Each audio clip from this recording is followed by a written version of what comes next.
Welcome back, everyone. I'm Janine, and this is my podcast, Quest for You. If this is your first time tuning in, then welcome. I'm so happy that you're here. And if you're wondering what is all this Quest for You stuff, then listen to a few of the episodes. They're short. You'll find them helpful.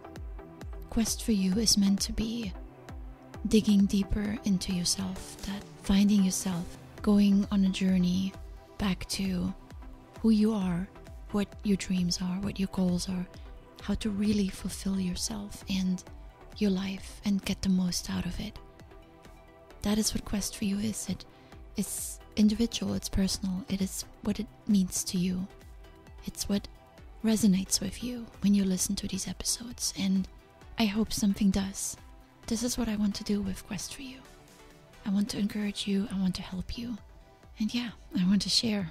I want to share what I've learned and what I'm still learning, and it's a journey. So thanks for joining. Episode 48. Pay attention to yourself. I'm starting out with a bold statement today.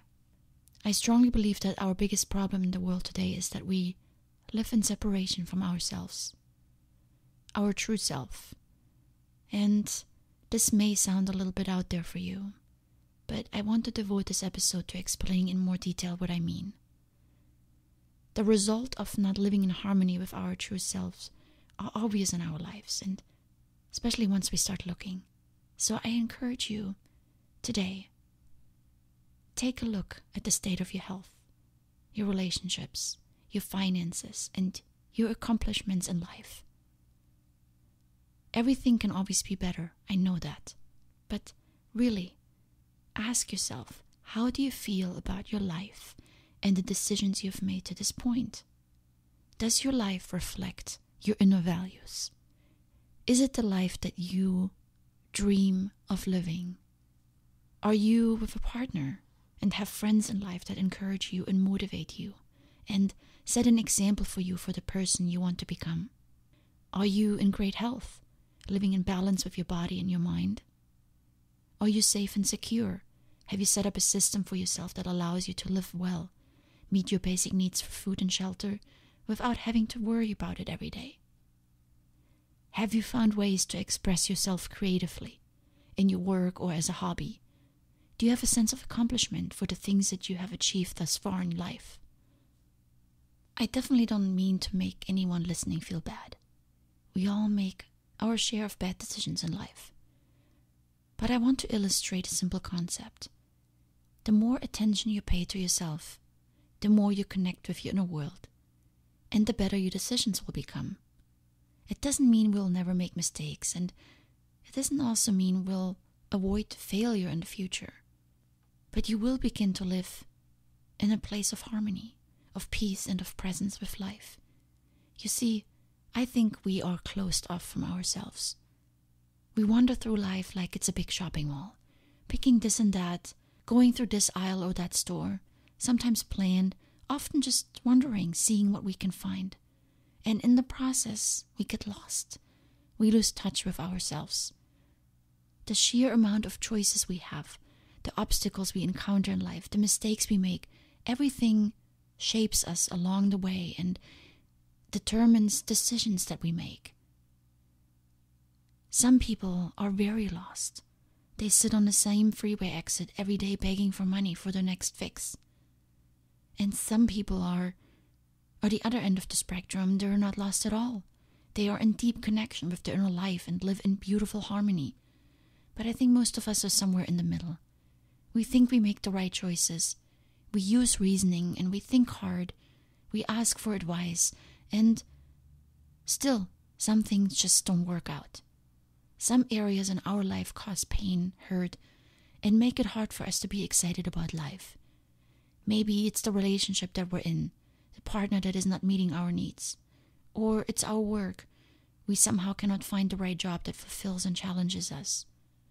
Then there are financial decisions that keep us in constant debt, health problems, and so on. So what do? Many people run out and seek help. And help is abundant these days. And I'm not discrediting anyone offering a service that promises results. But what I say is this: you need to start with yourself. You need to pay attention to yourself first.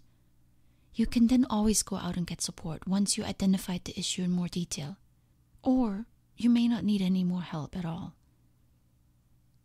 So start with this.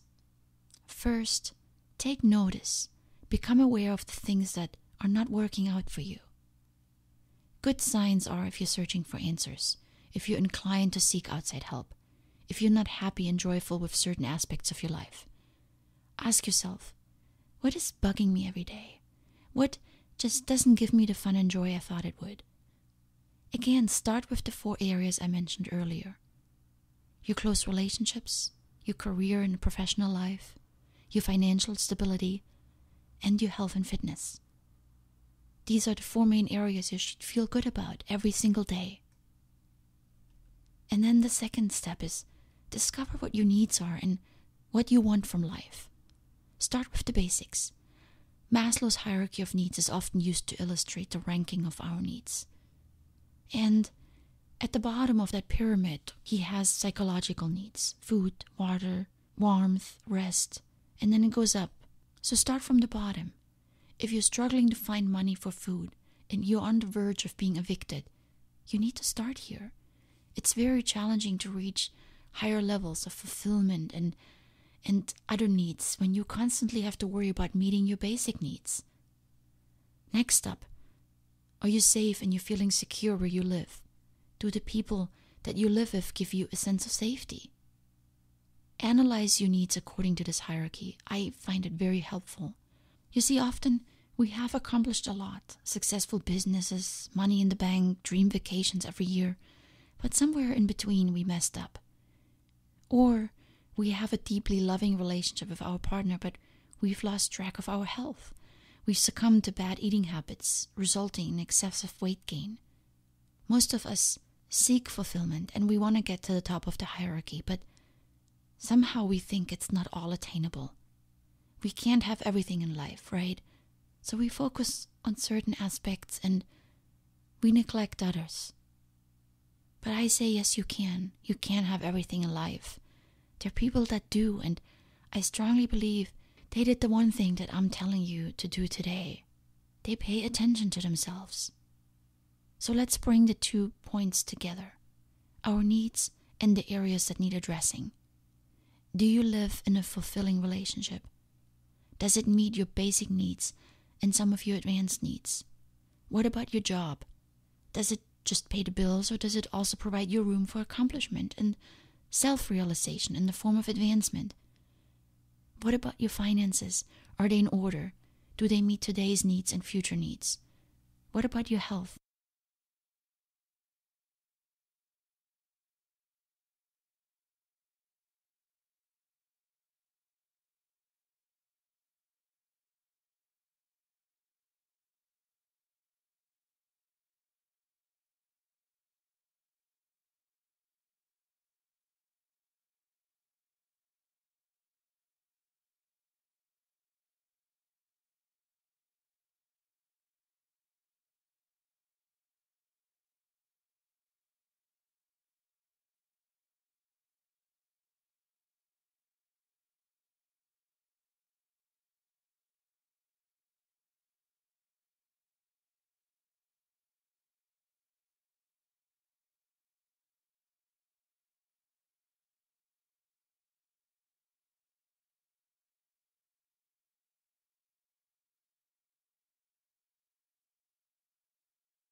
Align your needs with your life.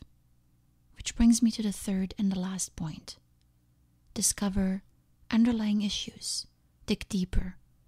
Repetitive problems in our life are a sign of something that needs addressing.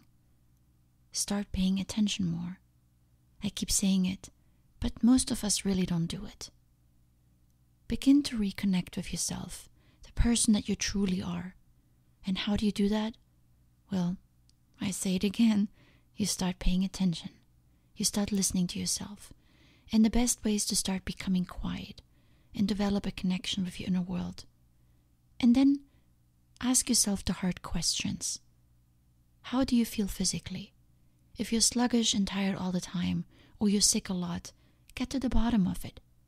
In a recent episode, I discussed our relationship with food. It may help you. If the relationships in your life are causing you distress, if you cannot focus at work because of the issues happening at home, dig deeper. Take responsibility and address the areas in your life that call your attention. And when I say addressing, I don't mean to leave your relationships or have surgery. I don't mean to make a decision in this direction or that. That's the problem, that too often we focus on the decision we think we need to make. Should I leave the relationship or should I stick it out? It's the wrong question.